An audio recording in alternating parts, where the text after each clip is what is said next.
اگر نبی کا غلام جدوجہد جہد مسلسل اس اسٹرگل سے کام لے تو جنت تو وہاں ملے گی، ترقی یہاں ملے گی، مالی مدد یہاں ملے گی، کیونکہ جو دنیا کی ترقی کے تقاضوں کو فلفل کرے گا وہ بھکاری نہیں بنے گا، وہ محتاج نہیں رہے گا، جو ہاتھ پہ ہاتھ دھرے بیٹھے گا، منتظر رہے گا آسمان سے خزانہ اتر جائے، زمین سے کوئی خزانے کی ہانڈی نکل جائے، میں کبھی ہانڈی نکلنے والی ہے، میں خزانہ اترنے والا ہے، یہ ساری زندگی بھکاری بن کے رہے گا، ایک ایک پیسے کو ترستا رہے گا۔ دنیا کی خوشحالی کے لیے بھی مصطفیٰ کے پیغام عمل کو اپنانا ہوگا۔ سرکار دو جہاں نے جو جہد مسلسل کا میسج دیا ہے، بیکاری سے بچنے کا، محنت کرنے کا، لگن شیلتا کا، جدوجہد کا، پنکچوئلٹی کا، آنیسٹی کا، ایمانداری کا، اگر قوم مسلم اس پر عمل کرے تو جاپان پیچھے رہے گا، مصطفیٰ کا غلام سب سے آگے ہو جائے گا۔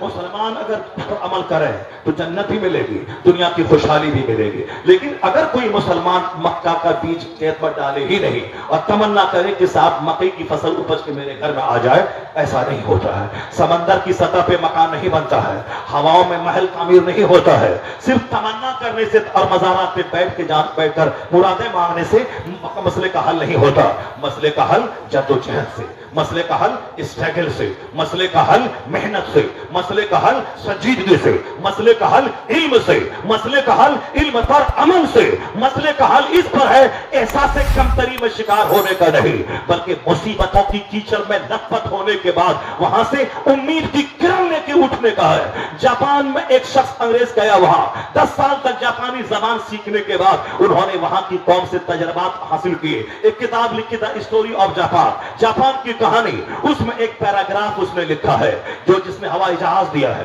جس نے مائکروفون دیا ہے، جس نے کمپیوٹر دیا ہے، جس نے ٹرین دیا ہے، یعنی یہ سارے سامان سات سمندر پار کے یہود اور نصارہ ان کی زمین سے ساری چیزیں آئی ہیں۔ ہوائی جہاز دینے والی زمین سے اٹھنے والا ایک شخص جاپان جا کے جاپانی قوم کا مشاہدہ کر رہا ہے، پھر ایک کتاب لکھتا تھا اسٹوری آف جاپان، اس میں لکھتا ہے یہ جاپانی قوم کو اسپرٹ کہاں سے ملی ترقی کرنے کی۔ آج ساری دنیا میں میڈ ان جاپان کا سامان ہے، made in China, made in Japan, یہ پورے ورلڈ میں سامان چھایا ہے۔ کہا کہ جاپانی کو اتنا حوصلہ کہاں سے ملا، اتنا کریج کہاں سے ملا، اتنی ہمت کہاں سے ملی؟ کہا کہ جاپانیوں نے مصیبتوں سے حوصلہ سیکھا ہے۔ 1923 میں ایک زبردست زلزلہ جاپان میں آیا تھا، شہر کا شہر اجڑ گیا، شہر کا شہر اجڑ گیا، بال بچے ختم ہو گئے، شہر ندی نالے میں تبدیل ہو گیا۔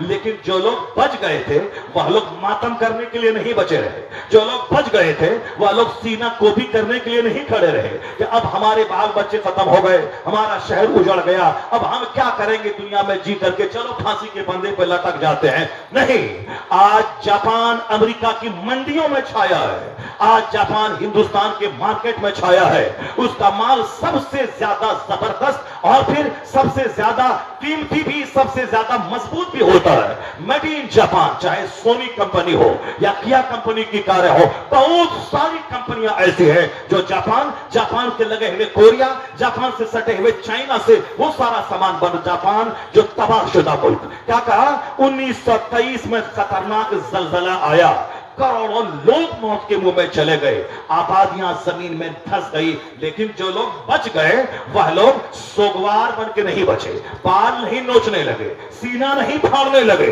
جو گئے تو گئے، جو بچ گئے کہا مجھے اس مصیبت کی گھڑی میں عورتوں کی طرح بال نہیں نوچنا ہے، صبر سے کام لینا ہے، حوصلے سے کام لینا ہے۔ وہ لوگ صبر کے ساتھ رہے، حوصلہ کا دامن ہاتھ سے نہیں چھوڑا، جدوجہد شروع کیا۔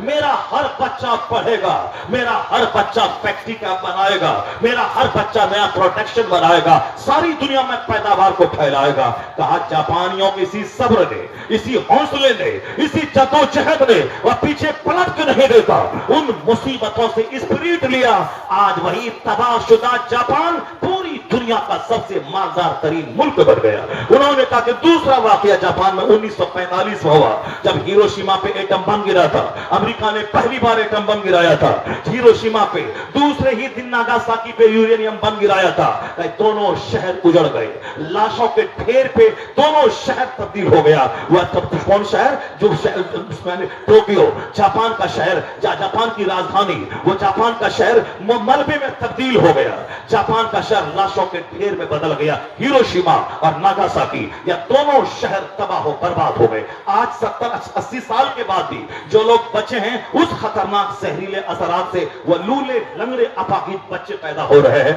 मगर जापानी सर के बाल नोचनी में नहीं गुजार दिया। बच्चे मर गए तो अब मैं जी के क्या करूं, मेरे माँ बाप मर गए तो अब मैं जी के क्या करूं, मेरा शहर उजड़ गया तो अब मैं जी के क्या करूं। नहीं, जापानियों ने सरेंडर किया कि अब मैं अमेरिका से जंग नहीं करूंगा, अब मैं जंग नहीं करूंगा, मैं हार गया, मैं हार गया।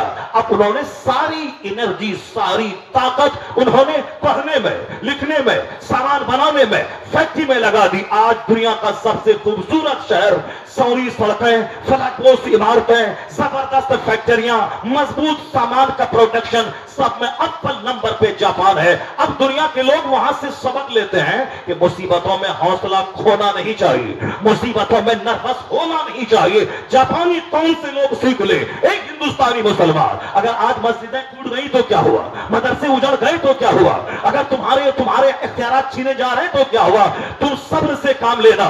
तुम्हारे पैगंबर ने कहा है, तुम्हारे पैगंबर ने कहा है कि सब्र तुम्हारा हथियार है, इल्म तुम्हारा जेवर है, इल्म तुम्हारा हथियार है। अल्लाह सब्र करने वालों के साथ है। अल्लाह ने क्या कहा, ला तहज़न इन्नल्लाह मआना, गम मत करो, अल्लाह तुम्हारे साथ है। हुजूर ने ये कहा था, हुजूर की ये बोली है, जब आप निकले अब मक्का मुकर्रमा से हिजरत की रात में और गारे सोर में गए, 3 दिन क़याम किया। जब मक्का के लोगों ने पीछा किया, इस कदर करीब पहुंच गए गार के, सिद्दीक अकबर कहने लगे, हुजूर अब क्या होगा, ये लोग तो इतना करीब पहुंच गए हैं कि निगाह सिर्फ नीची करें तो हम लोगों को देख लेंगे। यानी इस कदर बुलंदी पे पहुंच गए, हम गार में हैं, वह सिर्फ आंख नीची करें तो हम लोगों को देख लेंगे। अब क्या करें, सिद्दीक अकबर घबरा गए। मुस्तफा ने क्या कहा, ला तहज़न इन्नल्लाह मअना, गम मत करो, अल्लाह हमारे साथ है, गम मत करो, अल्लाह हमारे साथ है। फिर क्या हुआ, जब अल्लाह पर मजबूत एतमाद था तो अल्लाह ने कबूतर के जरिए, अब कबूतर के जरिए, अल्लाह ने जाली के जरिए उन काफिरों के दिल में बात डाल दी। यहां कोई गया होता या मकड़ी की जाली ना होती, कबूतर का अंडा ना होता, वह लोग वापस हो गए। अल्लाह पर मजबूत एतमाद बंदे को मुश्किलों से निकलने का रास्ता दे देता है, बंदे को मुश्किलों से निकलने का रास्ता देता है। इस संकट की घड़ी में न औरत की तरह सीना नोचना है, न सर के बाल नोचना है, न साहब काफिरों के रंग में रंग जाना है, न फिल्में देखना है, न अपने बाल बच्चों को डॉक्टर इंजीनियर बनाने के नशे में काफिर बना देना है। नहीं, इस संकट की घड़ी में मजबूती से अल्लाह पर यकीन रखना है, मुस्तफा की सुन्नतों की पैरवी करनी है, अपने बाल बच्चों की घुट्टी में मुस्तफा का इश्क पिला देना है। फिर कहना है, तुम्हारे पास जितनी तलवार है तू चला, तू बम गिरा, तेरा बम थक जाएगा मगर मेरे इश्क की दीवार टूट नहीं पाएगी। तुमने अगर इस्लाम मिटाने की ठान लिया है, अब हमने भी इस्लाम बचाने की ठान लिया है, अब हमने भी इस्लाम बचाने की ठान लिया है। ये वक्त नाचने का नहीं है, ये वक्त गाने का नहीं है, ये वक्त 1 करोड़ की शादी का नहीं है, ये वक्त हौसले का है, ये वक्त स्ट्रगल का है, ये वक्त जद्दोजहद का है, ये वक्त मुस्तफा की सुन्नतों की पैरवी का है, ये वक्त मस्जिदों के आबाद करने का है, ये वक्त अजान की आवाज सुनने के बाद सोने का नहीं है, ये वक्त जागने का है। मुसीबतें तोड़ने नहीं आती हैं, मुसीबतें जगाने आती हैं, मुसीबतें हौसला देने आती है। तो मौजूदा मुसीबत को इन्फेरिटी कम्प्लेक्स का शिकार मत हो जाइए, मौजूदा मुसीबत को जागने का एक जरिया। जापानी कौम इस्लाम का मुताला करके सब्र से आज तरक्की करी है। हमारे मजहब में तो हर कदम कदम पे सब्र है, बहादुरी है, शुजाअत है, सखावत है, इल्म है, अमल है, कनात है, तवक्कुल है, बेनियाजी है, मेहनत है, जज्बे शहादत है। ये सारी बातें हमारे यहाँ सारी क्वालिटी मौजूद हैं। अगर सरकार दुल्हा की सच्ची मोहब्बत, सरकार दुल्हा की तालीमात पे अमल हो, ये मुसीबतें भी खत्म हो जाएंगी। आंधी हमेशा रहती है क्या, तूफान हमेशा रहता है क्या? न ये आंधी रहेगी, न ये तूफान रहेगा, न ये मुसीबत रहेगी, कुछ नहीं रहेगा। मगर क्या रहेगा? कोई गुल बाकी रहेगा, नए चमन रह जाएगा, पर रसूलुल्लाह का दीन हसन रह जाएगा। अल्लाह तबारक व तआला हमको, आपको, सबों को अपने पैगंबर से सच्ची गुलामी का सबूत देने की तौफीक अता फरमाए। सरकार दो जहां की सुन्नतों पर अमल करते हुए अपनी जिंदगी में एक नई बहार लाने की तौफीक अता फरमाए। आमीन। व आखिर दावाना।